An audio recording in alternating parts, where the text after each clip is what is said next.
Hello, my name is Lewis and welcome to Gathering the Magic. Today we're looking at the top 10 best Orzhov commanders in MTG. First up on the list we have Teysa, Reverent Medium.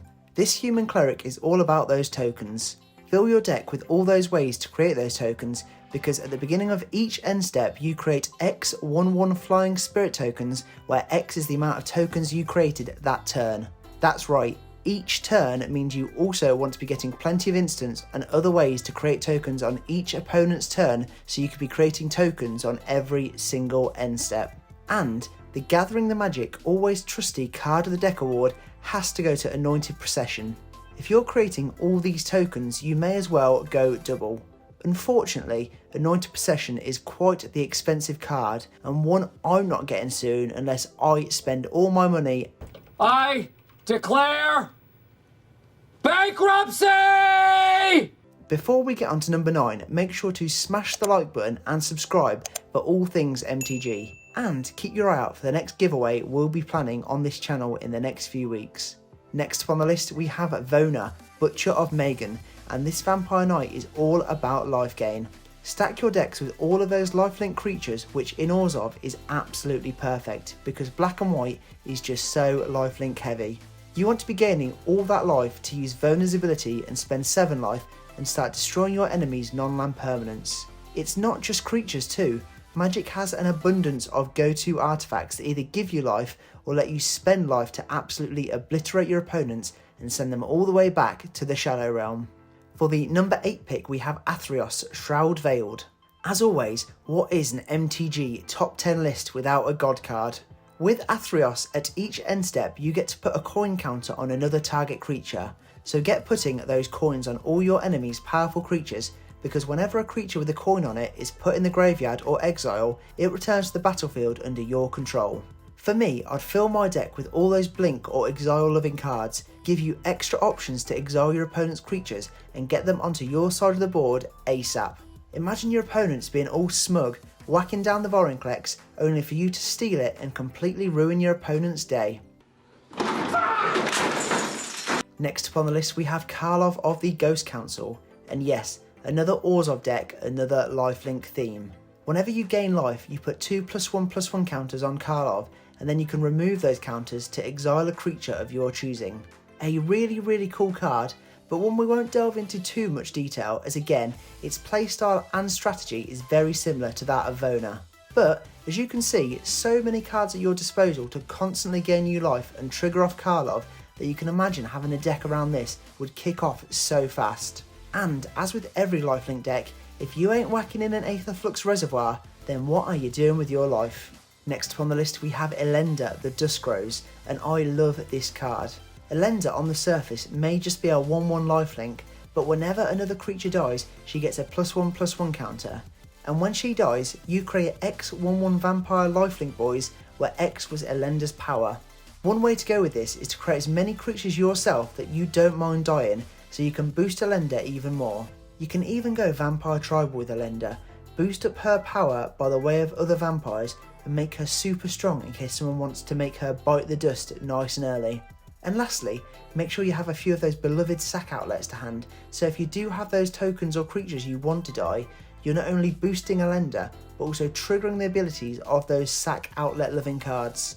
Elenda is a wicked option for Commander, and I've never said this before on one of my videos, but I'd love to build a deck around this card one day. You're a terrible liar. Next up on the list we have Daxos the Returned, and we're moving away from lifelink to enchantments. With Daxos, get all of those Orzhov enchantments because whenever you do, you'll get an experience counter. You can then spend a measly 3 CMC to create a white-black spirit creature enchantment token where its power and toughness are equal to the number of experience counters you have. There are so many cheap enchantments out there too, so before you know it, you'll be paying that 3 CMC to potentially create a 7/7 or even more powerful spirit, which is just value. With so many Orzhov enchantments being those typical enchantments that prevent your opponents from doing things, this can easily, very quickly become a deck that your opponents will hate to see as soon as you whack your deck out onto that table. What did he say? Just missing out on the top 3, next up is Liasa Shroud of Dusk. My personal favourite from this list, and again, we're here with a lifelink loving creature. You can really go hate bears or stacks with this deck, punish your opponents at any chance possible. And why not? Because Liasa already has that ability that whenever an opponent plays a spell, they lose 2 life. It will really halt your opponent from wanting to play too much on one turn. And with Liasa, you want to add all that standard Orzhov life gain, because rather than pay 2 for each time Liasa has been cast during a game of Commander, you can pay 2 life for each instance instead. So if you've got a ridiculous amount of life, you can easily go aggro with Liasa, because if she dies, she's not going to cost that much mana to get back onto the field. And if you're going aggro, why not whack all those standard equipment to smack your opponents in the face, protect Liasa and get that 21 commander damage extra quick. Next up on the list we have Kabal, Consul of Allocation, and another deck your opponents are going to hate. Whenever an opponent casts a non-creature spell, they lose 2 life and you gain 2 life.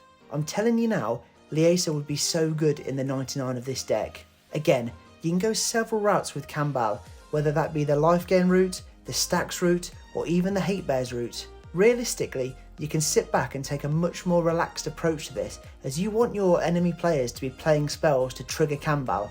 Maybe just protect Kabal to the max, and why not throw a Bolas Citadel in there? Use all that life gain you're getting to your own advantage and rule the world in no time. Runner-up and the second best Orzhov commander, we have Athrios, God of Passage. Yes, Athrios is back again, and this time he's back with a vengeance. The number 1 most well-known route with Athreos is the Shadowborn Apostles route.